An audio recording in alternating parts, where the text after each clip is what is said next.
Is Kai Cenat an absolute psycho? Sure, he was on top of the streaming world, the most entertaining man. Sure, he was loud sometimes. Sure, he can be seen as annoying, as a new Kevin Hart, but of streaming. And even though Kevin Hart sucks donkey balls sometimes, Kai Cenat, I must say, he was entertaining. He was entertaining. And then I guess a girl literally spit, cranked out, pooped on his heart, stole it, and he went absolutely psycho. By psycho, I mean he stepped away from streaming, still on his break, making his clothing brand called Vey, whatever you want to call it. And you know what? I respect someone that can step away from hundreds of he was the most sub to man on the world. Over 100,000 subs, each paying about $5 a month. Yeah, big math. Now I read a report that he's down to, I think, 20,000 now, lost hundreds and thousands of dollars by just stepping away. And you know what? Either, his heart got broken, sure, I get it, so he wanted to step away, but I mean, okay. But also, he probably just lost the passion for screaming into the mic and, having a bunch of planned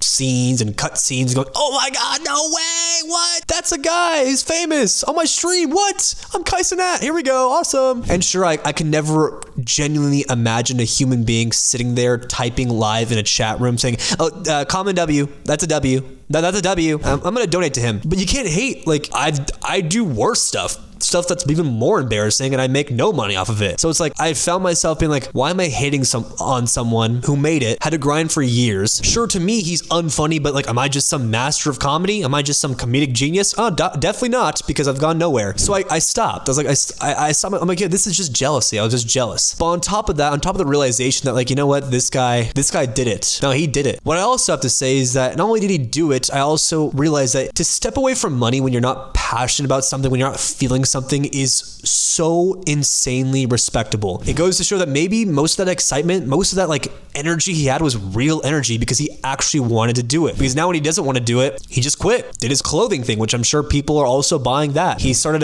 an account called Kai's Mind, where he just talks about, I guess, his mind and what's on his mind, the figures. But it really goes to show, like, if you are not into something, if you're not feeling it, don't do it. Don't put stuff out there that you're not proud of. I stopped this account for a long time because I was like, what am I doing? This is dumb. I don't want to do this. Then I found inspiration in highlighting, celebrities, common people, what does it matter? Athletes, actors, all that stuff. I found inspiration to highlight those people so people can get motivated by them, see good things that other people are doing. Even if you hate them, even if you used to hate them, I want to highlight good things that they're doing right now and things that they have done so people can be inspired. As corny as that just sounded, I'm really sorry. That gave me the chills. I'm like, what am I saying? But in reality, that's what I'm doing. A weird collection of a bunch of topics in that corner right there of different people doing cool things and cool things coming, because I want to push out good stuff that makes people kind of excited about their lives or excited about what's coming and just be happier and be more appreciative of others and yourself. Wow, next topic. One thing I must say is I might have to tear down Starbucks just for a second because most of the drinks there are kind of dog ass. Super expensive, pretty ass cheeks. And I'm going to be one of those people that says, support small businesses, come on. But yeah, there is nothing better than going to a local coffee shop before it gets ruined by an influencer, because they just ruin everything. I mean, they don't really ruin that much, but like sometimes they just they'll post about your favorite coffee shop and then millions and millions people start going there, or thousands start going to that coffee shop. Like it's like your place. And there's nothing better than having like your own small little coffee shop that you hide and seek and dwell in, and you just get your own coffee. It's not as expensive. Okay, it might be even more expensive than Starbucks, but it just tastes more authentic. It doesn't feel like a 3D printed coffee. It feels like, yeah, some woman named Gloria made that, or Jessica, but like an authentic Jessica that like loves coffee and is really passionate about the beans. She can sit there and talk about the beans they mashed up for like 4 hours and serves you a cup of joe with love.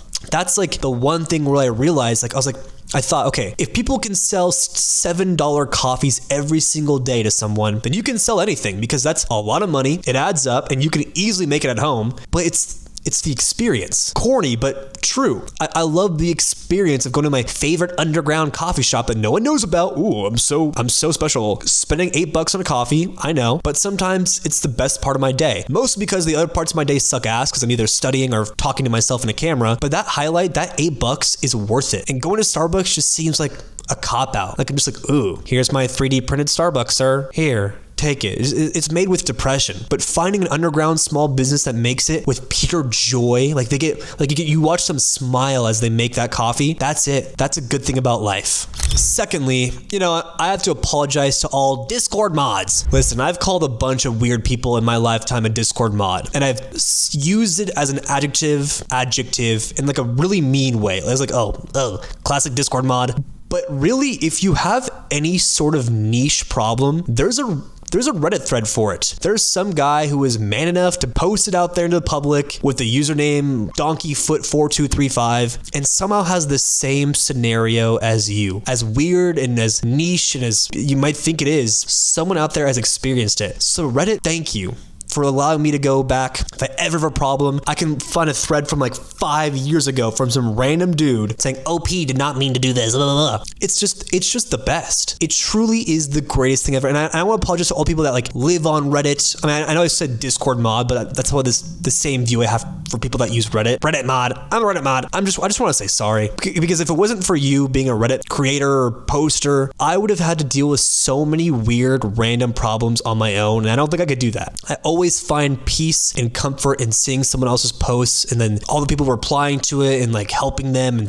figure it out and saying, hey, I'm in the same boat as you, blah, blah, blah, blah, blah. And I'm like, yeah, maybe like we really are all in this together, like the Hannah Montana song. So I want to apologize, and I want to apologize to influencers that go to Starbucks or that go to small coffee shops and get it all hyped up, because you know what? You're doing God's work. You're giving them more attention. So you know what? They deserve it. And also Reddit users and Reddit posters also deserve more love, because as much as I didn't want to admit it, I have some weird scenarios in life, and there's always someone there to talk about it, post about it, comment on my thread about it. I'm like, yeah, the world, maybe people aren't so bad after all. Maybe there is good people in this world.